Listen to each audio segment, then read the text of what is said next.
watching Spectator Spotlight. I have with me two ASPSU officials, Erika Molina, Director of Academic Affairs, and Tia Gomez-Zeller, Vice President. Why don't you guys tell me what cultural competency is? Yeah, sure. Do you want to? Yeah, for sure.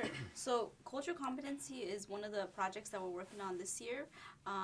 We began in the beginning of the year with President Harris and Yesenia, Vice President, wanting to push a cultural competency policy forward at PSU campus. So I came in as academic affairs and really took this project on as my own throughout the year. And so it started off with we need some type of cultural competency trainings, cultural sensitivities, for trainings available for staff and faculty at PSU.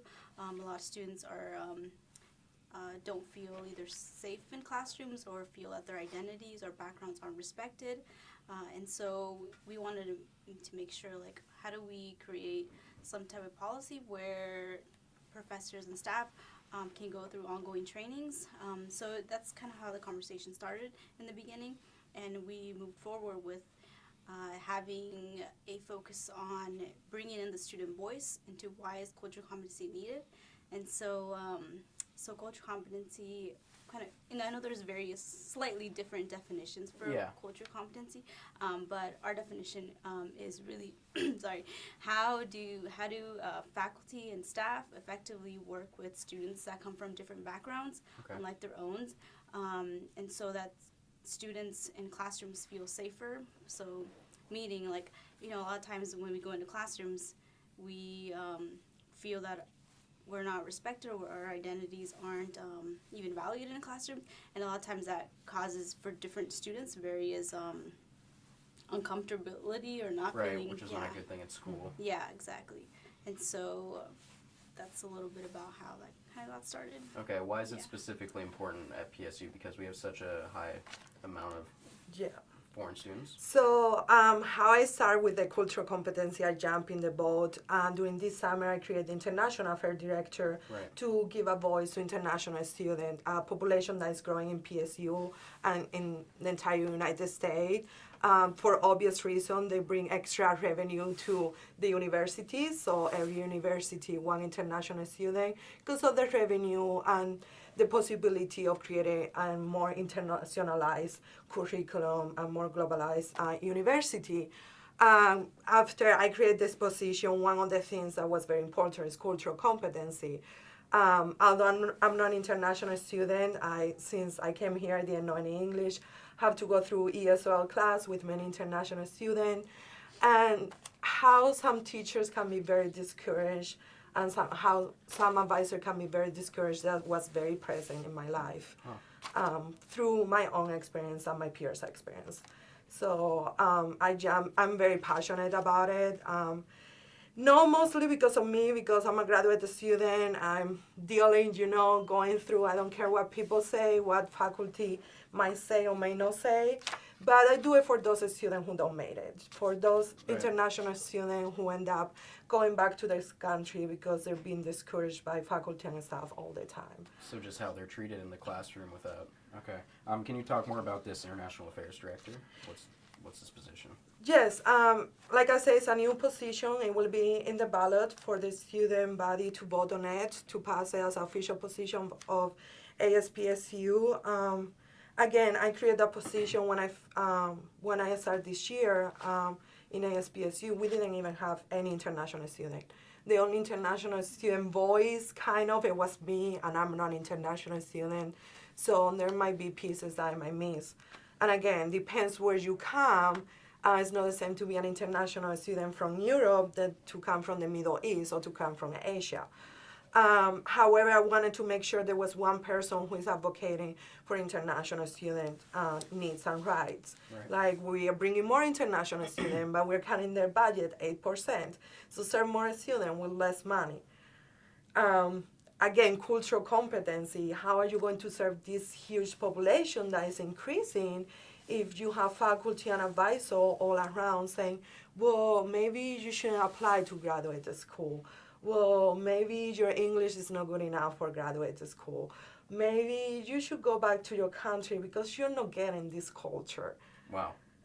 things. I mean, it gets very surprised, and it's not every teachers. And I think the biggest problem is teachers don't realize, advisors don't realize when they say something like that, the huge impact. You know, they might wanna maybe give some kind of advice, just the way how they give it perhaps is not always the best way, and that's why we wanna do cultural competency, so those little advice or things that teachers say don't create a huge impact in a student that it might even drop them out from school. Wow. Okay, so you mentioned the ballot. Let's talk about student involvement, all right?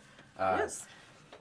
Now, ASPSU's had a pretty hard time getting voter turnout. Last year was under 2%. Elections are coming up. Polls open May 16th. What are the reasons behind this? Why do we have such a hard time getting students, to not be apathetic on this campus? So it's hard in general. I wouldn't even say this country. I would say this country in the United States. Right. We have a lot of privilege. We have most of our needs covered, and we have even more. We are kind of a society, as long as I have my Facebook, my shitty job, and enough food to eat, and to go out once in a while, I'm okay. Yeah. So you don't feel like maybe you're affected directly by government, even though you are? Oh, I do. No, but you're saying in general that's... Yeah, in general, in the United States and in many other places, not only this country, it's just people are comfortable, Okay. People don't remember what to live a war it is, People don't know what a war it is. People don't know what a dictatorship is. So they're just in the comfortable places, which, fair enough, but at the same time, it's just like, don't try to change the world over beers, just get involved, Right. It's like I always say to my peers, it's not up to my job. It's not up to me only to get cultural competence. It's up to me, up to other 30,000 students, to get past cultural competence in this university. But yeah, there is always that. We're busy people. A lot of our students have to work 3-5 jobs to just be in order to sit on the table, to take a class. Mm-hmm. We have family, we have responsibilities. So we're busy people, and sometimes it's very hard to find a job space to make a change. So, Tia, Erika, tell me, what does ASPSU do for students? Why should students vote for their student government?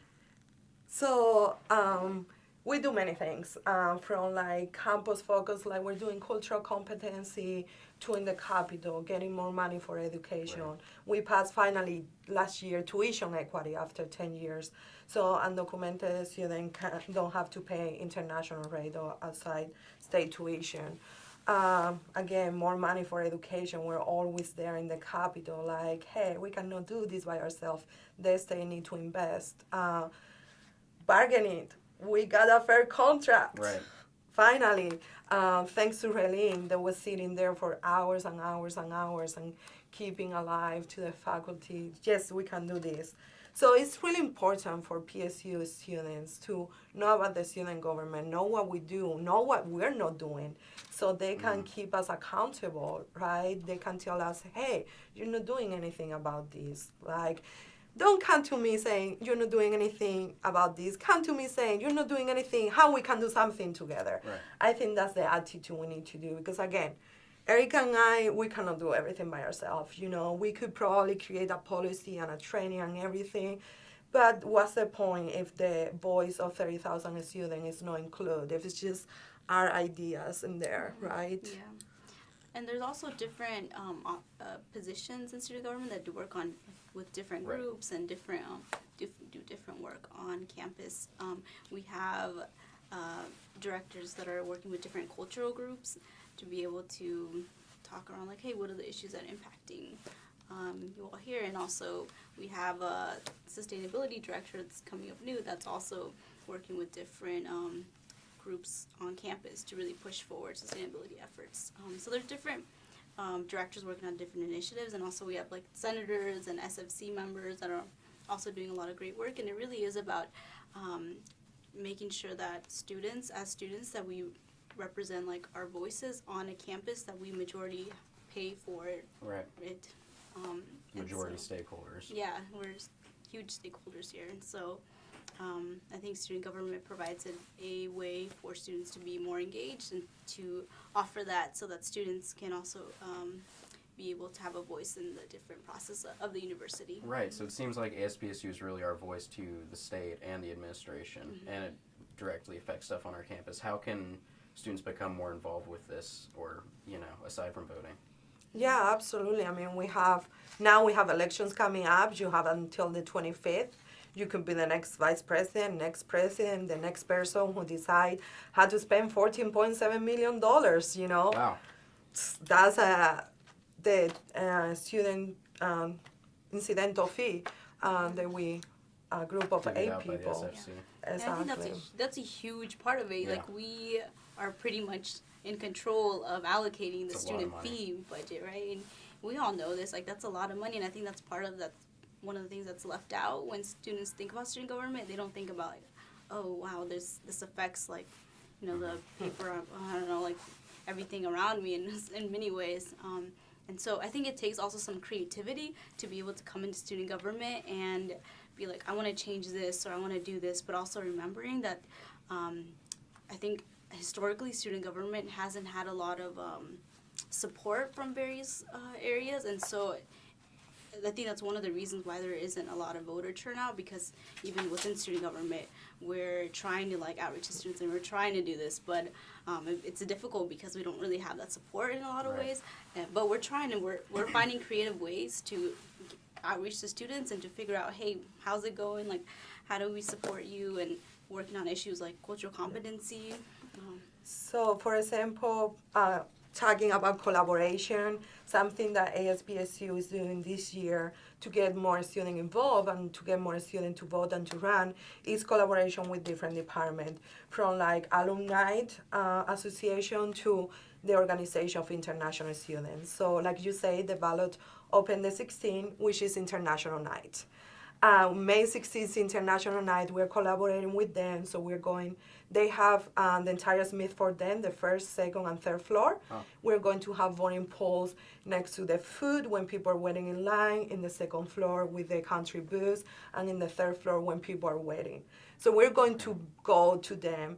That was a OIS initiative together with ASPSU, let's get this international affair director real. All right. And getting all collaborating, so we make sure that students, especially those students who weren't participating in ASPSU before, we're getting their voice and they're getting represented. So if students aren't going to come to you, you're going to go to them. Of course. Awesome. Well, thank you so much for sitting down with Thank me. you. Erika Molina, Tia Gomez-Zeller. Thanks for tuning in to Spectator Spotlight. Next time we got Cameron Frank from PSUSU.